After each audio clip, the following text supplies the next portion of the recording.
Ok. Nós vamos abrir nessa noite alguns textos.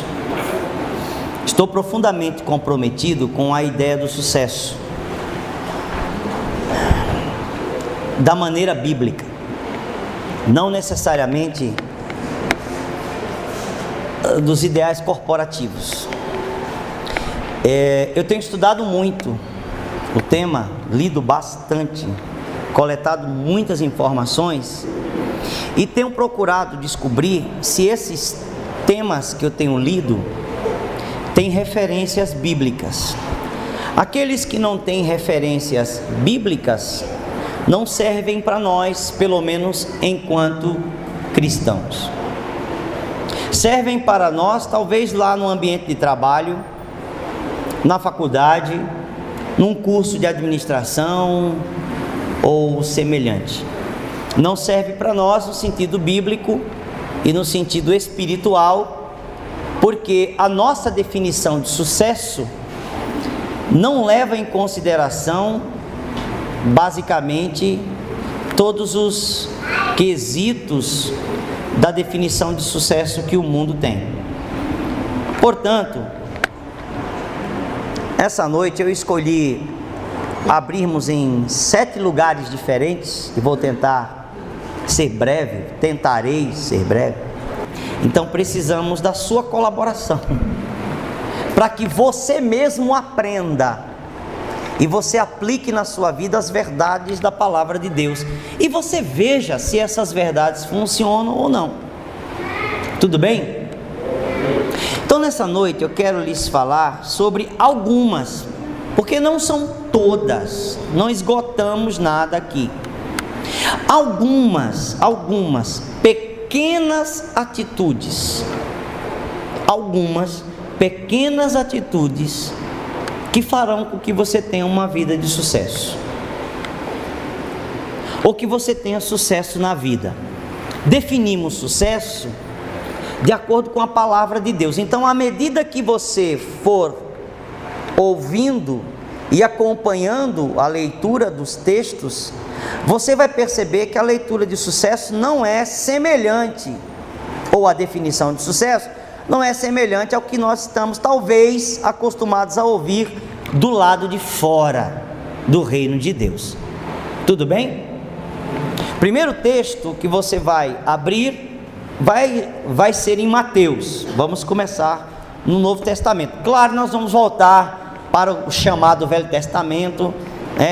Eu não chamo assim, nem Novo, nem Velho Testamento. Eu chamo de Escrituras Sagradas. É assim que os escritores da Bíblia chamam a própria Bíblia.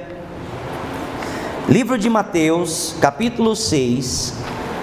Nós vamos começar com esta primeira pequena atitude. Primeira pequena atitude, que você, aplicando essas coisinhas pequenas na tua vida, você vai notar, em primeiro lugar, a grande diferença. Em segundo lugar, à medida que o tempo passa, você vai experimentar uma profunda mudança.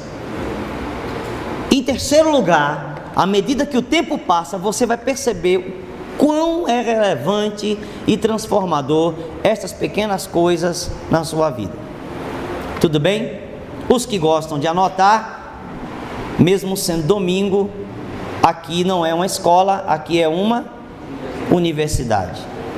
Portanto, é muito importante que essas pessoas mais novas, principalmente estudantes, ou estudantes da vida, ou aqueles que estão em faculdade ou que terminaram a faculdade, é extremamente importante que vocês sempre venham com um local que você possa fazer anotação. Se celular, seu tablet, você consegue fazer anotações dos tópicos, faça isso.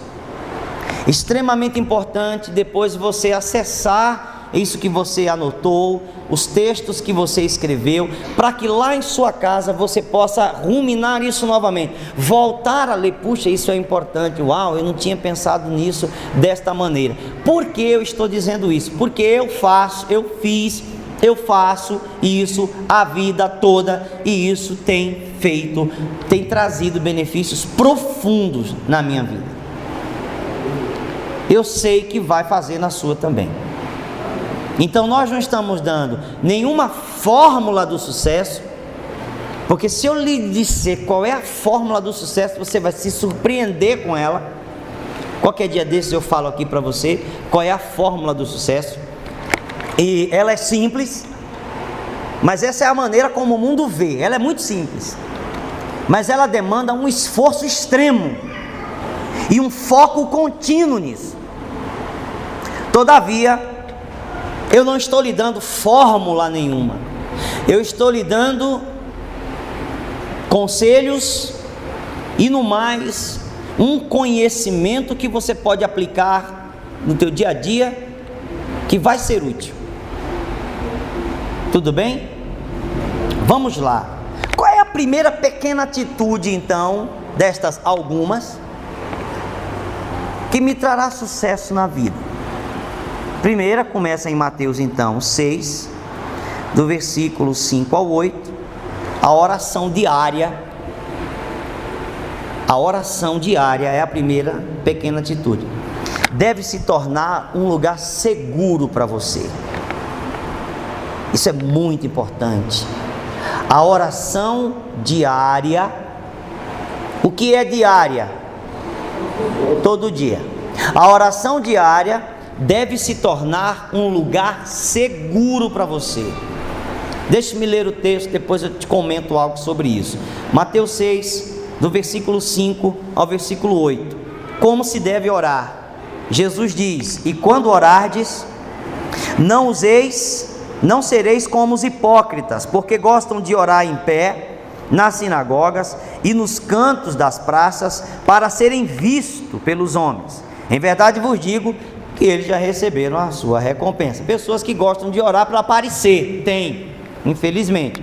Tu, porém, versículo 6, quando orares, faz o quê? Entra no teu quarto e, fechando a porta, orarás a teu pai que está em secreto, e teu pai que te vê em secreto te recompensará. Isso é que a gente chama de oração do quarto secreto.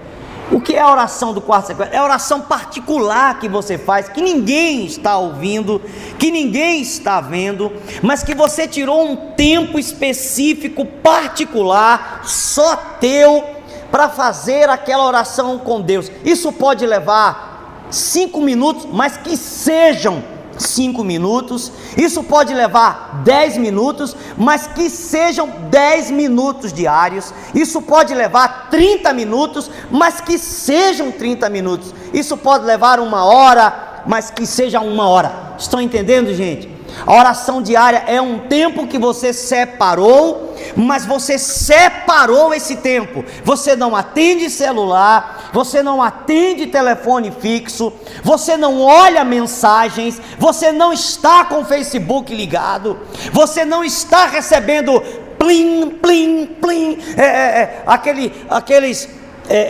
sinais que você recebeu uma mensagem ao longe. Você está extremamente, unicamente, totalmente focado naquele momento que você está falando com Deus. Estão entendendo? E vou lhes dizer mais. Jesus aqui continua, que eu não li até o versículo 8. E orando, versículo 7, não rezem. É isso que Jesus quer dizer. Quando vocês orarem, não rezem. O que Jesus está dizendo? E orando, não useis de vãs repetições, não façam rezas, como os outros, os gentios, as pessoas que não entendem, porque presumem, porque imaginam que pelo seu muito falar serão ouvidos. Não vos assemelheis, pois, a eles, porque Deus, vosso Pai, sabe o que tendes necessidade antes mesmo que você peça. Mas Deus quer ouvir tua oração.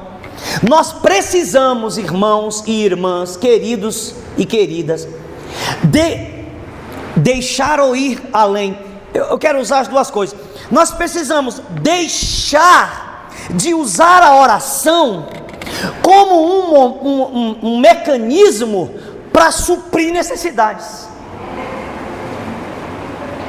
Nós precisamos ir além da oração como sendo aquele momento em que eu peço o que eu preciso porque eu estou precisando. A oração deve ser um momento para termos comunhão com Deus, muito mais do que para ficar pedindo as coisas. Porque você já vem na sexta-feira para pedir, e você já vem faz outras orações, ou nos cultos de orações que temos, ou você vem domingo à noite e faz uma oração também para pedir. Mas você precisa usar a tua prática diária de oração. Isso vai fazer uma diferença tremenda no sucesso da tua vida. Está entendendo, gente? A oração diária, nem que seja exatos, concretos, 5 minutos. Comece com 5, crave no relógio, e você vai perceber que após os 2 minutos, você já tem dificuldade de saber o que falar. Lhe garanto. Cronometre no seu relógio 5 minutos e comece a orar.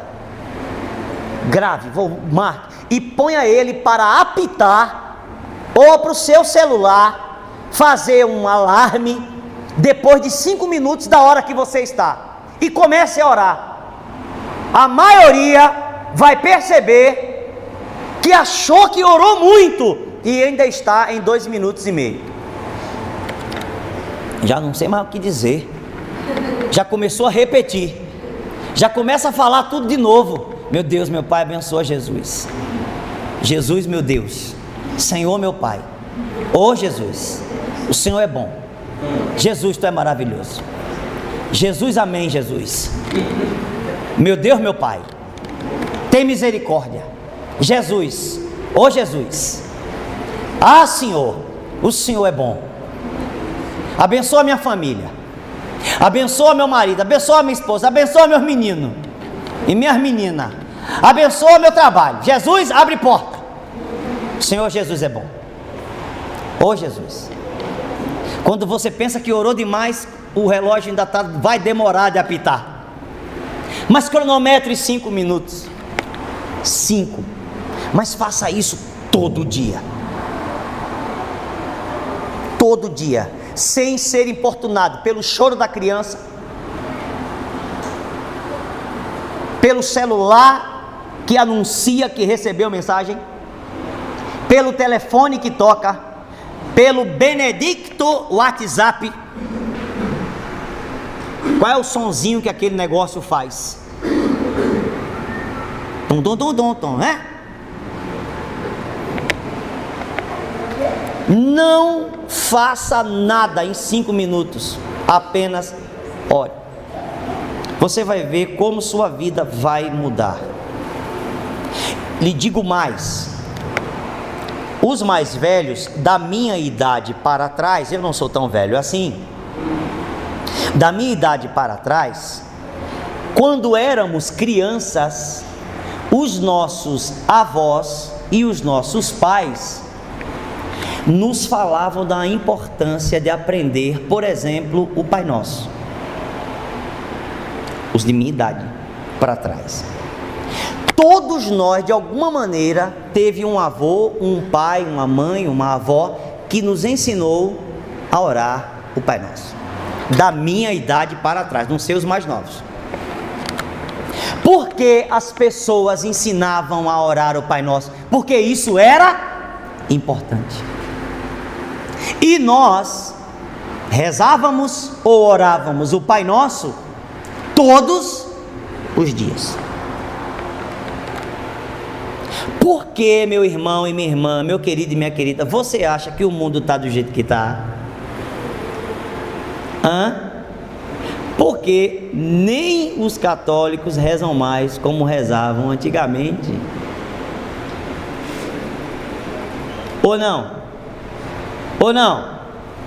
Porque nós íamos para as escolas e além de ouvir o hino nacional, cantar o hino da escolinha, as que tinham, nós também tínhamos que rezar o Pai Nosso. E não era escola particular. Sim ou não? Nós estávamos envolvidos por algum tipo de oração todos os dias. Por que você acha que tinha menos crimes? Por que você acha que tinha menos violência dentro de casa? Por que você acha que menos filhos matavam pais? E menos pais matavam filhos? Por que você acha que menos maridos matavam mulheres? E menos mulheres matavam os maridos? Por quê? Porque havia um temor de Deus. Havia um conceito do certo e do errado e do castigo divino. E eu, quando era criança, sabia que minhas noites não seriam bem dormidas se eu não tivesse orado o Pai Nosso. E eu normalmente tinha pesadelo, podia ser psicológico ou não, mas esse troço funcionava. E aí eu acordava desesperado, e aí minha avó ou minha mãe perguntava: rezou o Pai Nosso? Então eu, Pai Nosso, dormia. Aí dormia, parecia mágica. Para os novinhos que não passaram por isso, parece uma bobagem. Eu durmo bem, viu? Não, você não dorme. Os mais novos não dormem. Não dormem. Eles vão pensar em dormir após a meia-noite. Ou não? Jamais essa geração de hoje pensa em dormir 10 da noite. O quê? 10 horas? Que é isso? 10 horas ainda é dia. Mas você pensa, a noite começou agora. Lá para as 2 ou 3. Aí. Ou não? Deixe um computador à disposição, a internet à disposição, e você veja o que acontece com os mais moços. Até os mais velhos, gente. Tem hora que, se você brincar, as pessoas estão curtindo coisas de madrugada. Não estão dormindo.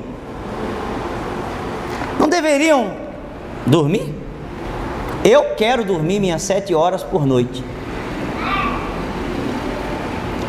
porque eu quero viver 103 anos.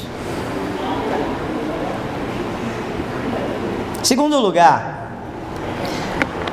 e você pensa que quem dorme pouco vai viver mais?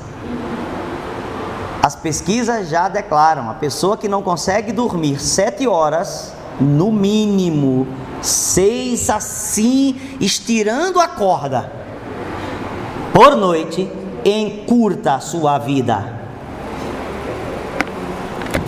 Bom para os mais novos. Segundo, outra pequena atitudezinha que fará você ter sucesso na vida: a Escritura, a Bíblia, a Escritura Sagrada, deve ser o ponto de referência das tuas ações. Ouviram isso aí? A Escritura deve ser o ponto de referência das tuas ações. Ainda que na Bíblia, na Escritura Sagrada, não fale de todos os assuntos modernos, porque ela foi escrita numa época que não a nossa, ainda assim ela faz referências gerais à maioria das coisas. Pense que não, mas ela faz referência a muitas coisas, até mesmo a clonagem,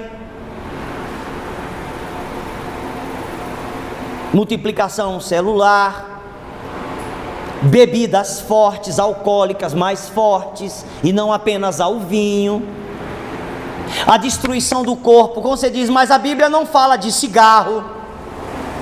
Bem verdade, mas se o cigarro tem num único negócio daquele, cerca de, quando é queimado a 2.500 graus, aquela chama, por isso que queima tanto, aquela brasa, chega a 2.500 graus Celsius, aquela combustão naquele nível transforma aqueles componentes que você vê ali em quase 7.000 substâncias nocivas, numa baforada só, que não vai destruir a vida de ninguém amanhã de manhã, mas ao longo prazo. E se em um cigarro tem de 2.500 a 7.000 substâncias nocivas ao meu organismo e que faz mal ao meu corpo, a Bíblia diz que se eu destruir o meu corpo, Deus me destruirá, porque o meu corpo é sagrado para Deus. Então ela tem uma noção geral, ainda que ela não diga não ao cigarro, ela diz: você não pode destruir o seu corpo. 1 Coríntios capítulo 6 e capítulo 3, e 2 Coríntios capítulo 3. Em segundo lugar, então, a Escritura deve ser essa norma, essa referência para as tuas ações. Quando você for agir na vida, tomar decisões graves e sérias, não se iluda, não escute conselhos por ouvir conselhos, procure conselhos sábios. E pessoas que têm conselhos sábios, normalmente são os pastores, os de Deus, os pastores de verdade, os líderes, os irmãos e as irmãs que labutam na oração, no ensino da palavra. Essas pessoas vão dizer assim: olha, pela Escritura, pela Bíblia, realmente você pode fazer isso está dentro, é possível, faça assim, a Escritura diz assim. E não se iluda, quando a Escritura diz faça, veja o que acontece. Josué capítulo 1 versículo 8, nós já conhecemos esse texto de cor e salteado. Josué 1,8 diz o quê? Depois você vai abrir Mateus 7. Você vai voltar para Mateus, né? De novo. Então deixa Mateus aí aberto, que você está no 6, você vai para o 7. Mas vá para Josué 1,8. Não se aparte, não se afaste, não cesse de falar, não deixe de mencionar, não deixe que não saia dos teus lábios, não se aparte da tua boca, Josué 1,8, o livro desta lei, antes medita nele de dia e de noite. Significa o quê? O tempo inteiro, o tempo que você tiver disponível, de dia e de noite, para que tenha cuidado de fazer conforme ou de acordo a quanto tudo que nele está escrito, porque tem um resultado disso, porque então serás bem-sucedido, porque então te fará prosperar e serás bem-sucedido, ou, dependendo da versão, leia aí outra versão, terá bom êxito, prudentemente te conduzirás, serás bem-sucedido. Significa a mesma coisa. Se você entende a palavra e transforma a palavra de Deus na referência das ações da tua vida, de acordo com o que ela te ensina, e você faz de acordo com o que ela te ensina, em tudo que ela te ensina, você não sabe tudo, você não aprendeu tudo, você não pode praticar tudo amanhã de manhã, mas é um cotidiano, é paulatino, você vai aprendendo e vai aplicando, vai aprendendo e vai agindo, vai aprendendo e vai colocando em prática na vida. Isso se tornará uma constante, uma normal, uma coisa natural para você. Para alguns é difícil, mas depois isso se acostuma, e à medida que você vai fazendo, isso se transforma numa coisa perfeitamente natural, não tem dificuldade nenhuma, e você vai aplicando a palavra na tua vida, no namoro, no noivado, no casamento, no trabalho, na escola, no meio da família, no dia a dia, nos relacionamentos com as pessoas, no relacionamento com a natureza, no relacionamento com os animais, no relacionamento com as pessoas distantes, com os estrangeiros, no relacionamento em qualquer lugar, na rua, com os vizinhos, com você mesmo, com o teu corpo, com o teu pensamento, com o que você tem que fazer na tua vida para agradar a Deus, em todas as áreas, ela tem referências para você, aí você vai praticando, vai praticando. Josué diz, à medida que você pratica, você se torna uma pessoa bem sucedida, em tudo que você faz, em tudo que você faz. Estão entendendo, gente? Em Mateus 7, 24 vai dizer, se você não tem a rapidez, você anota, todo aquele que ouve, Mateus 7, 24, estas minhas palavras, Jesus está dizendo, todo aquele que ouve o que eu estou falando, o que Jesus falou foi escrito, tudo bem? Já está na Bíblia, Jesus falou, já está no Novo Testamento, ou pelo menos nos 4 livros, Mateus, Marcos, Lucas e João.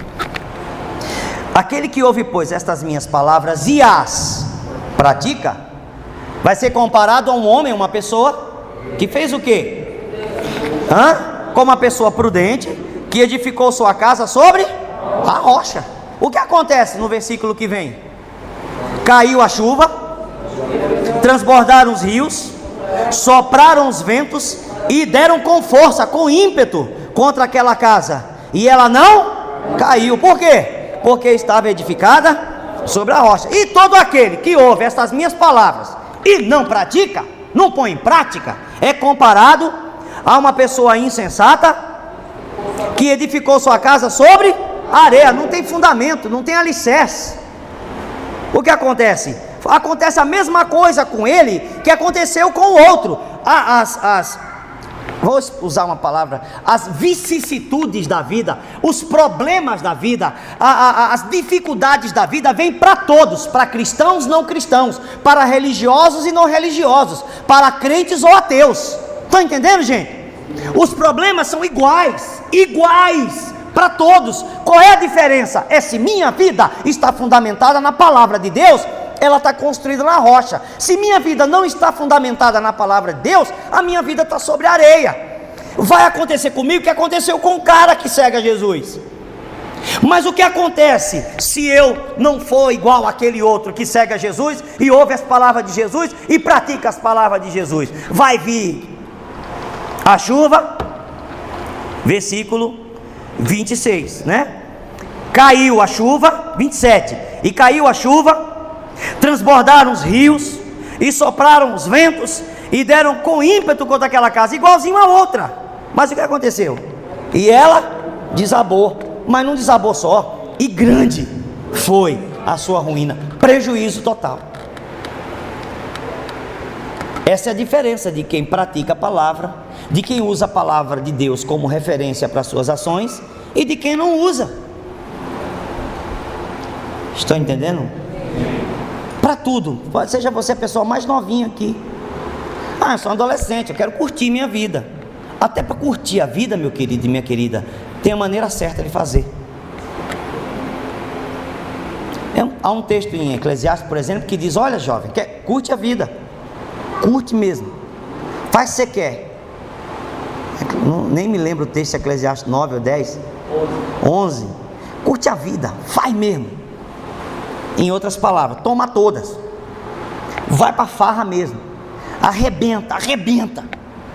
Mas vai chegar o dia em que você vai olhar para trás e vai olhar que você não fez uma coisa boa, e vai dizer: não tive prazer nos meus dias, não foram legais. E aí vai ser tarde demais, porque o escritor vai dizer assim: só que aí você já está perto da cova. Não adiantou nada curtir, tem que curtir da maneira correta.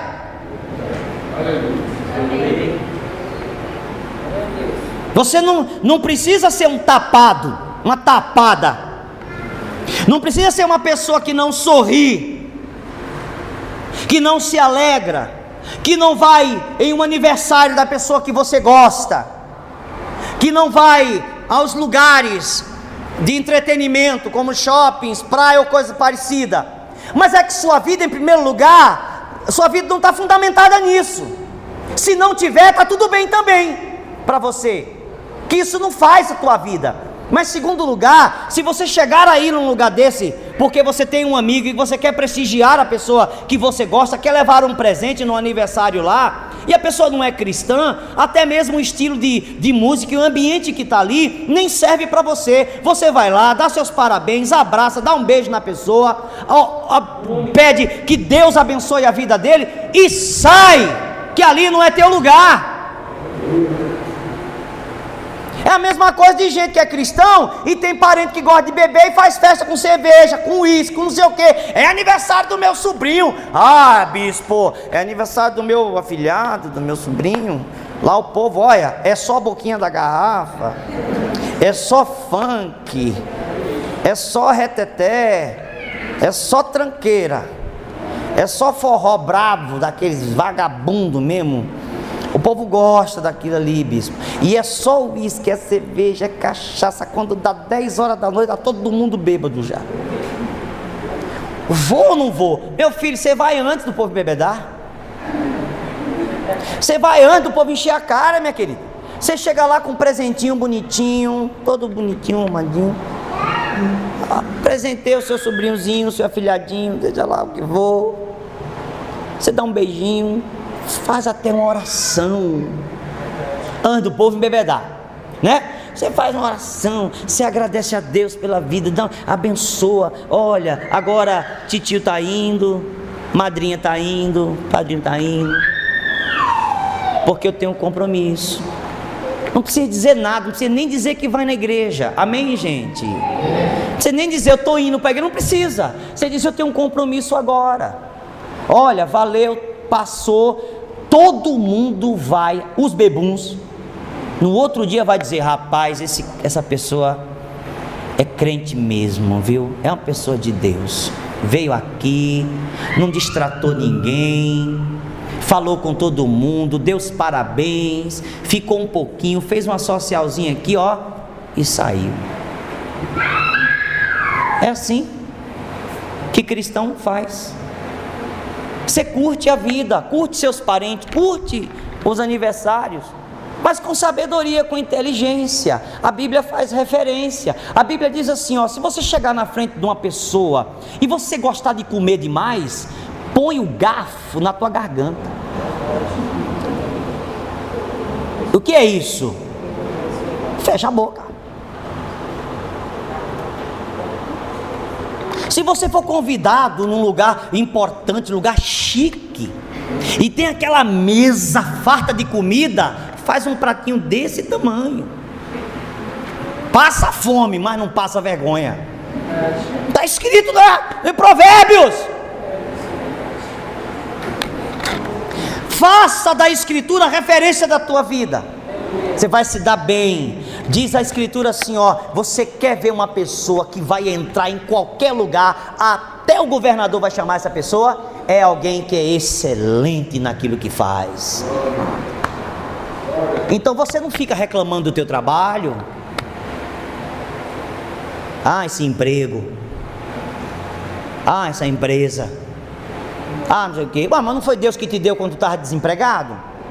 Nos primeiros 3 meses você agradeceu a Deus. Oh Jesus, obrigado, oh Jesus, obrigado. 3 meses depois você está dizendo salário de fome, salário miserável. Deus está amaldiçoando o seu salário. E Jesus abriu a porta nos primeiros 3 meses. Agora foi o Satanás que abriu. Você agradeceu na igreja, orou pela carteira de trabalho, colocou o currículo, Jesus abriu a porta e está todo feliz, deu até o dízimo, fez um voto, 3 meses depois, Jesus, não está dando, viu? Que isso, irmão? Ah, uma empresa dessa, isso não é empresa que se trabalha não. O que é isso? Mas foi Jesus que abriu a porta para você. Deus está testando você. Se você não for fiel nas coisas menores, Ele não vai te dar coisas maiores. Está escrito. Terceiro lugar, gente, para 7 coisas vai ser longo o negócio, né? Terceiro lugar, é outra atitudezinha pequenininha. Toda a tua vida deve ser um culto a Deus. Outra atitudezinha muito importante. Toda a tua vida deve ser um culto a Deus. Romanos capítulo 12, versículo 2. É muito importante. Versículo 1 e 2 na realidade. Romanos 12. É fácil achar pelo celular, né? Na hora de folhear a Bíblia não tem problema. Mas Romanos 12, 1 e 2. Rogo-vos, pois, irmãos, pela misericórdia de Deus, está vendo? Pelas misericórdias de Deus, que apresenteis o vosso corpo como sacrifício vivo, santo e agradável a Deus, que é o vosso culto racional. Quando você dá um culto racional a Deus, quando toda a tua vida, incluindo o teu corpo, se transforma num sacrifício, em um culto a Deus, você sabe que você está vivendo, trabalhando, estudando, fazendo tudo que você faz, mas você está fazendo isso como se você estivesse oferecendo a Deus. Está entendendo? Quando isso acontece, o versículo 2 se torna uma realidade, né? E não vos conformeis com este século. Você não fica igual às outras pessoas que não servem a Deus, mas você se transforma. Transformai-vos pela renovação do vosso sentido, da vossa mente e do vosso entendimento. Alguma coisa aconteceu dentro de você, mudou você. E aí, quando você muda, o que acontece? Você experimenta a boa, agradável e perfeita vontade de Deus. Quem disse que a vontade de Deus é ruim? Quem disse que a vontade de Deus faz mal? Quem disse que a vontade de Deus fica proibido? Aqui não está escrito isso. A vontade de Deus ela é boa, agradável e perfeita. É coisa boa para você. Deus não traz o mal. Mas tudo isso acontece lá quando você, primeiro, oferece tua vida como um culto a Deus. Tudo é para Deus. Você está trabalhando lá, o que você trabalha, até mesmo se fosse frentista de um posto, montador dos móveis das outras pessoas. Você está trabalhando, fazendo comida numa escola, dirigindo o caminhão para carregando cargas de pessoas que não te conhecem e que enriquecem com o teu transporte. Não interessa, não tem nada a ver. Você tem que trabalhar como se você estivesse fazendo um culto a Deus. Lá teu trabalho, teu comércio que você abre, é um culto a Deus. Cada cabelo que você faz, cada unha que você cuida, cada criança que você recebe, é um culto a Deus. Você está abençoando, você está honrando a Deus com o que você faz. É um culto racional. É claro que você vai experimentar o que é bom da parte de Deus, vendendo Tupperware, como a Francisquinha faz, a Tupperware, Avon e Companhia Limitada, oferecendo os melhores produtos para outras pessoas que vão comprar de você o produto daquela companhia que só enriquece. Mas você às vezes não enriquece, mas você está trabalhando, ganhando o pão de cada dia, fazendo segurança de uma festa. A tua vida é um culto a Deus. Você honra a Deus, fazendo bolos, salgados e doces, amém? Fazendo torta salgada para o bispo, um bolo paulista para o bispo, né, Sandra? Fazendo um bolinho de fubá para oferecer para o bispo, um cafezinho, um suquinho. É um culto a Deus, amém, gente? Quarto, Jesus. Você precisa viver outra atitudezinha pequena, mas que te trará grande sucesso na vida. Eu vou te dar um segredo tremendo aqui. Esse quarto ponto. Você precisa viver o que eu chamo de 3 virtudes superiores. Diga, 3 virtudes superiores. Você está em Romanos, vá para a sua direita, 1 Coríntios, no capítulo 13. Falta pouco. No versículo 13. 1 Coríntios 13, 13. Acabo de lembrar de uma coisa, mas tudo bem. 1 Coríntios 13, 13. Essas são as 3 virtudes superiores. Você tem que viver elas. 1 Coríntios 13, 13 diz: agora, pois, permanecem a fé, a esperança e o amor. Esses 3. O maior é o amor, mas permanece os 3: fé, esperança e amor. Você jamais pode perder a fé, você nunca pode perder a esperança, e você jamais tem que deixar de viver o amor ao próximo. Esses 3 são fundamentais na sua vida. São virtudes superiores: fé, esperança e amor. Age pela fé, não perde a esperança e continua amando. Amém? Age pela fé, não perde a esperança e continua amando. Fale para a pessoa que está do seu lado: haja pela fé, não perca a esperança e continue amando. Você vai ver o resultado tremendo na sua vida.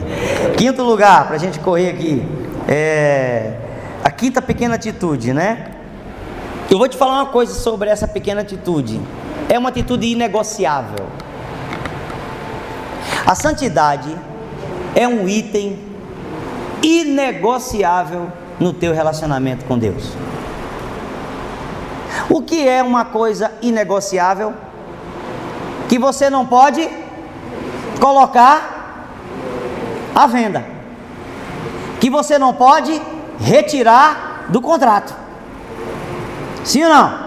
Que você não pode dizer assim: ó, essa parte aqui eu não aceito. Não tem, é inegociável. Ou ela vem, ou não tem contrato. Ou você aceita esses termos, ou você não tem a bênção de Deus. Hebreus capítulo 12, versículo 14, diz aí, portanto, que a santidade é um item inegociável no teu relacionamento com Deus. Hebreus 12, 14 diz o seguinte: segui a paz com todos e a santificação. Sem essa santificação, ninguém vai ver Deus. Ou seja, se você não vai ver Deus, você não vai chegar lá. Bom, gente, se eu não vou chegar lá para ver Deus, onde eu vou estar? Se o lugar bom é na presença de Deus lá depois que eu morrer, na glória eterna, se eu não vou chegar lá, onde eu vou estar? Num lugar bom? Não vai poder ser num lugar bom. Só tem 2 alternativas: ou você está no céu, ou você está no inferno, literalmente. Então, se você viver este item na sua vida, a santificação é esse processo em que você leva a sua vida com toda a seriedade que ela é digna, e você não se contamina com as coisas do mundo, daquilo que não glorifica a Deus. Amém? Amém. E você, à medida que vai lendo a Bíblia, você vai descobrindo quais são as coisas que Deus não se agrada. E aí, cada vez que você vai agindo de acordo com o que Deus agrada, mais santificado você vai ficando, mais santa você vai ficando. Quanto mais santo, quanto mais santa, mais perto de ver o Senhor você está. Não de morrer, mas a garantia de que você vai vê-lo, de que Deus não vai te rejeitar no final. Está entendendo? Não é difícil. É difícil, é uma construção. Sexto lugar, a sexta atitudezinha, já estou acabando. Essa atitude, pequena atitude, é essencial para você ter uma vida de sucesso. Adquira todo o conhecimento e habilidade possíveis. Adquira todo o conhecimento e habilidades possíveis para que você seja excelente no que você faz. Entenderam? Adquira todo o conhecimento e toda habilidade que for possível, para você se tornar uma pessoa excelente no que você faz. Eu gosto demais de Provérbios capítulo 1. Ele diz 7 coisas ali fantásticas, antes dos Salmos, ou melhor, depois dos Salmos. Capítulo 1 de Provérbios, do versículo 1 ao versículo 7, tem palavrinhas ali essenciais.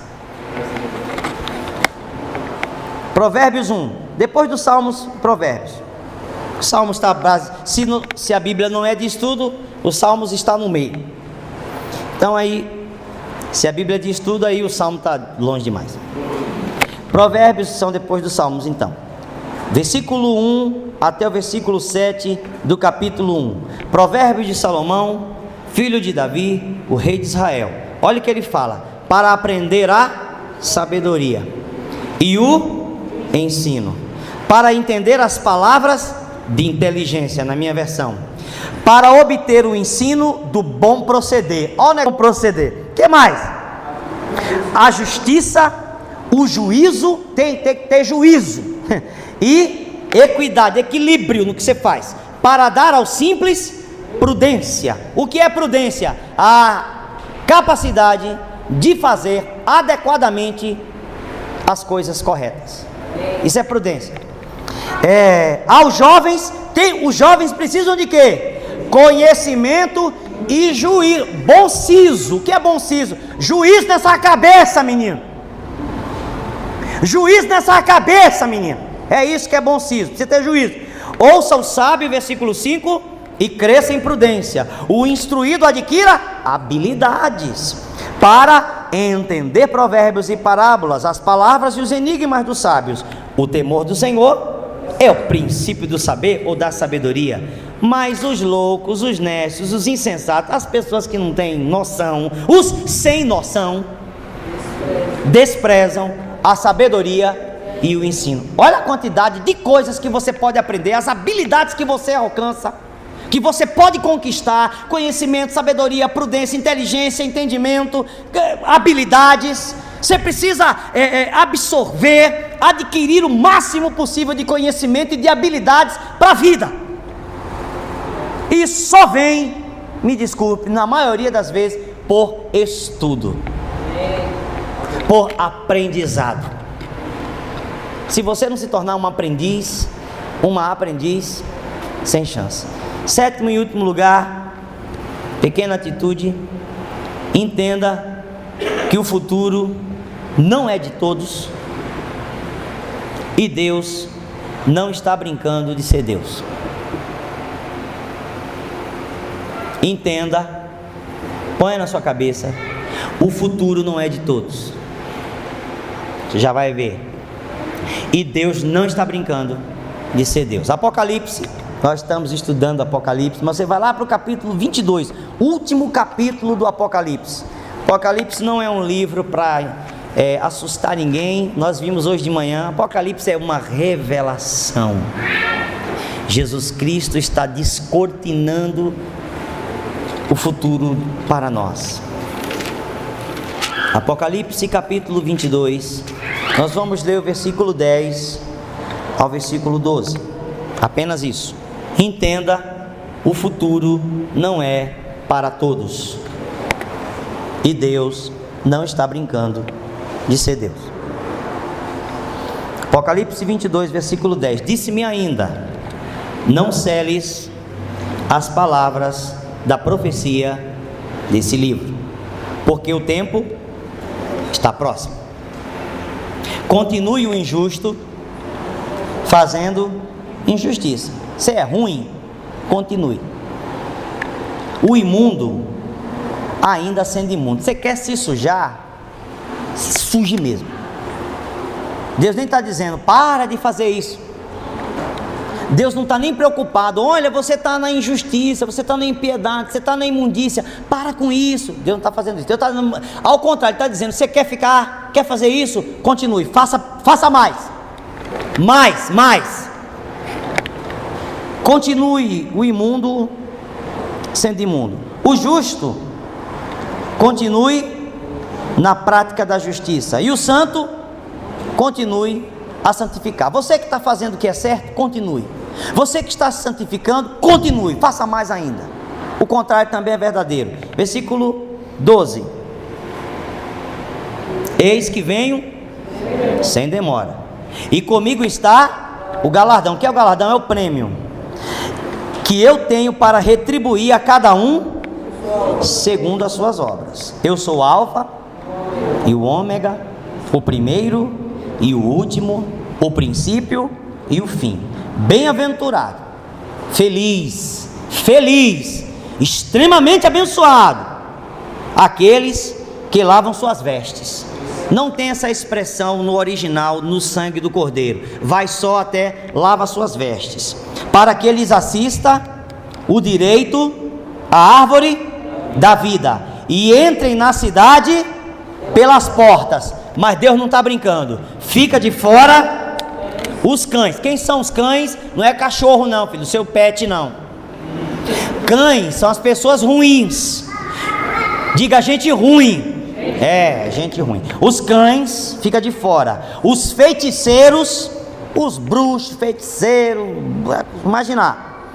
Os impuros, toda a gente suja fica de fora. Quem mais?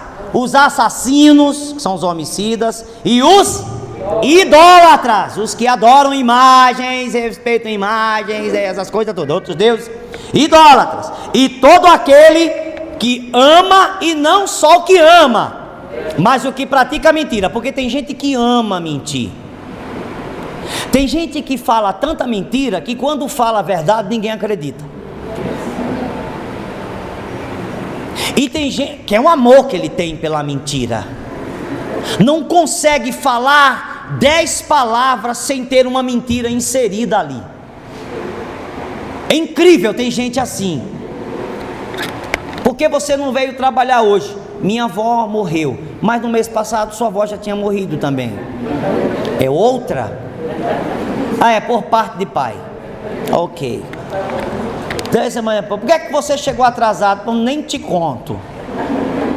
É melhor não contar, porque vai sair mais uma mentira.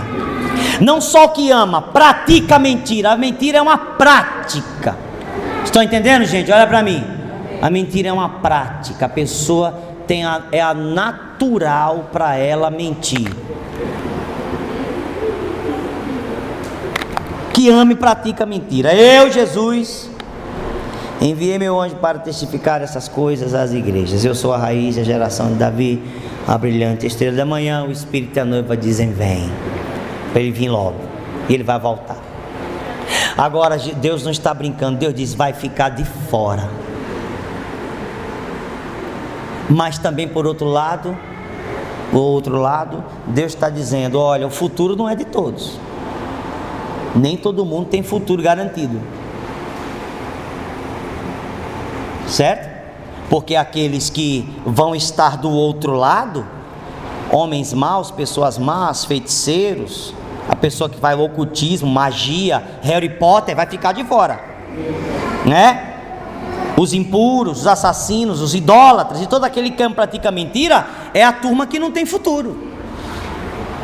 Não tem garantias para essas pessoas. A única garantia é o banimento da presença de Deus. Estão entendendo? No futuro não é para todos. E Deus não está brincando. Vamos ficar em pé. Por gentileza, vamos orar. Agradecer ao Senhor por esta noite.